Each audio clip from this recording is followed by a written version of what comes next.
self-educated entrepreneur.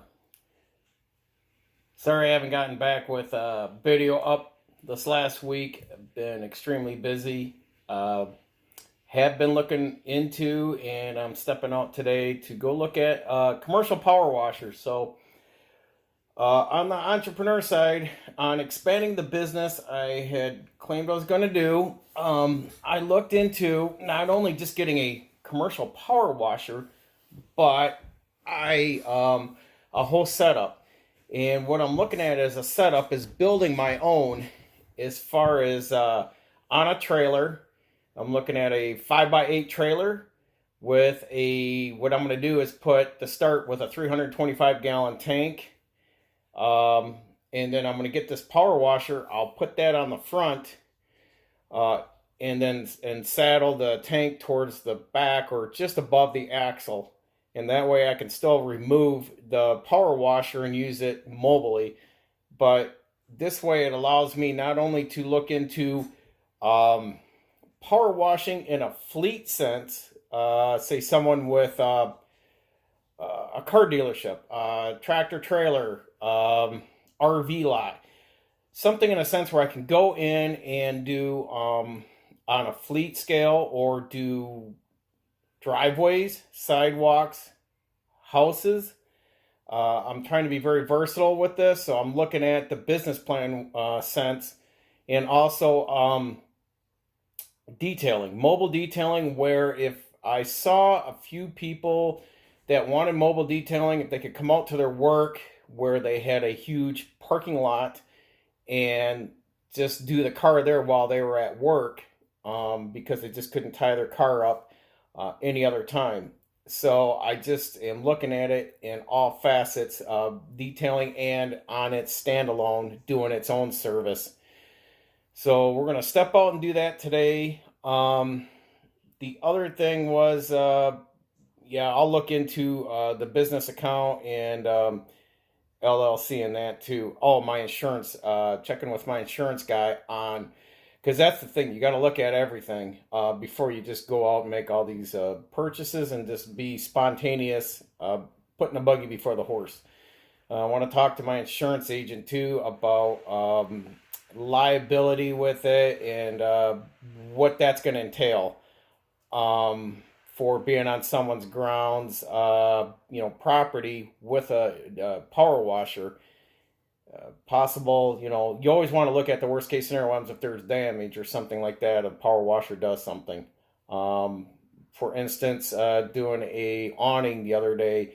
The awning is very weathered, sun bleached, and it did a slight rip on it. So just things like that you got to consider to make sure you've got everything laid out on paper. You're looking at all the numbers before you throw the money at it.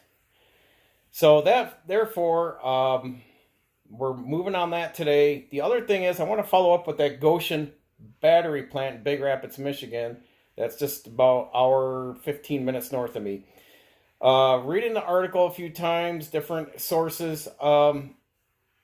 They went through with it. The Democratic leaders put in place here in Michigan.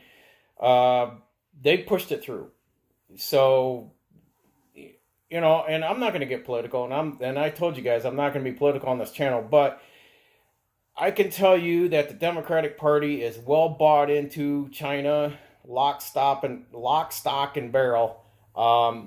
They don't care. The problem with this company is what nobody has been able to determine, and senators, and it got past 10-9.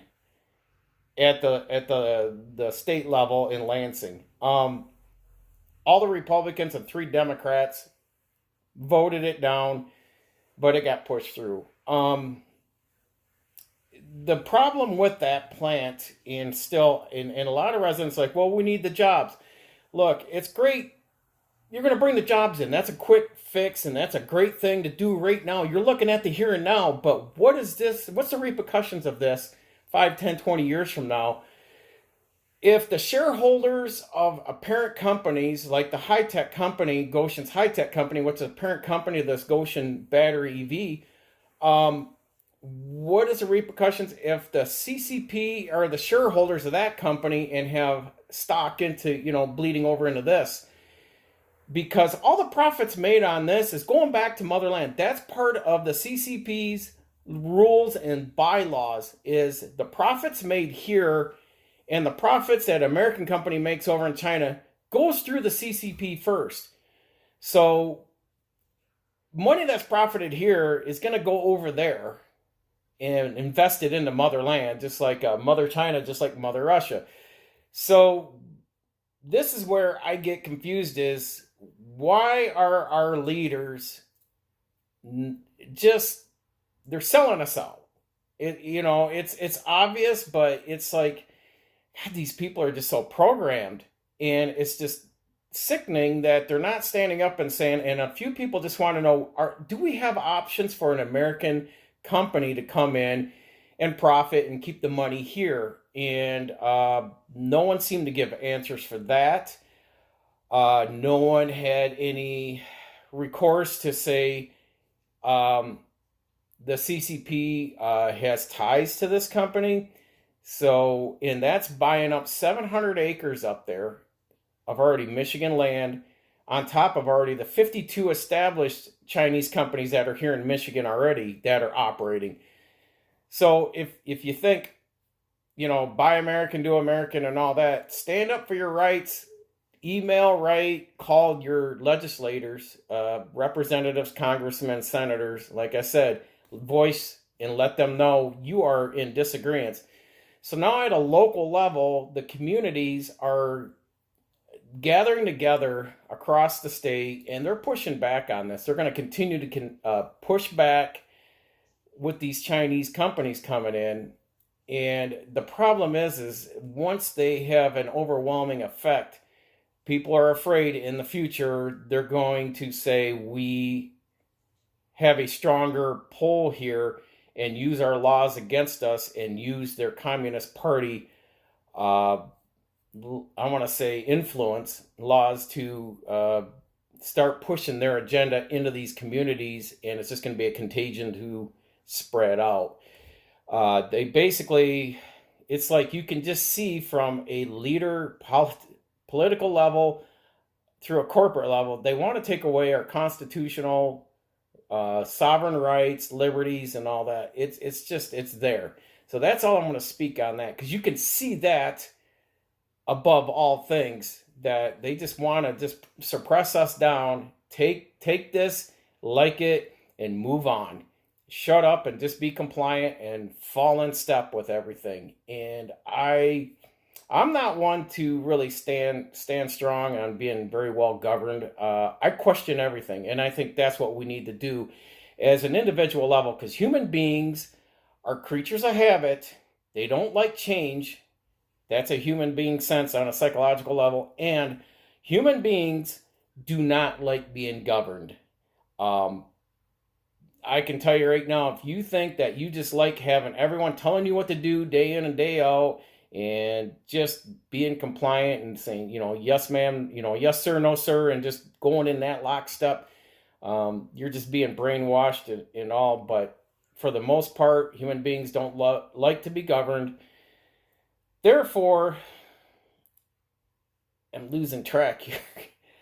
But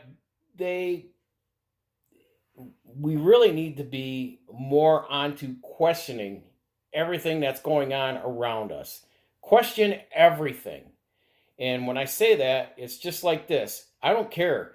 From political leaders to doctors to CEOs, y'all put your pants on one leg at a time. I don't give two hoots.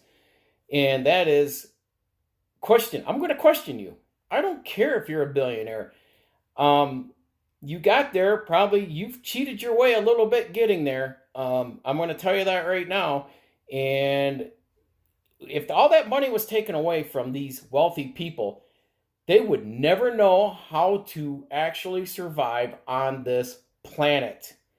So take away the money that buys your way in life, buys people off to get your way. That way you take the easy route.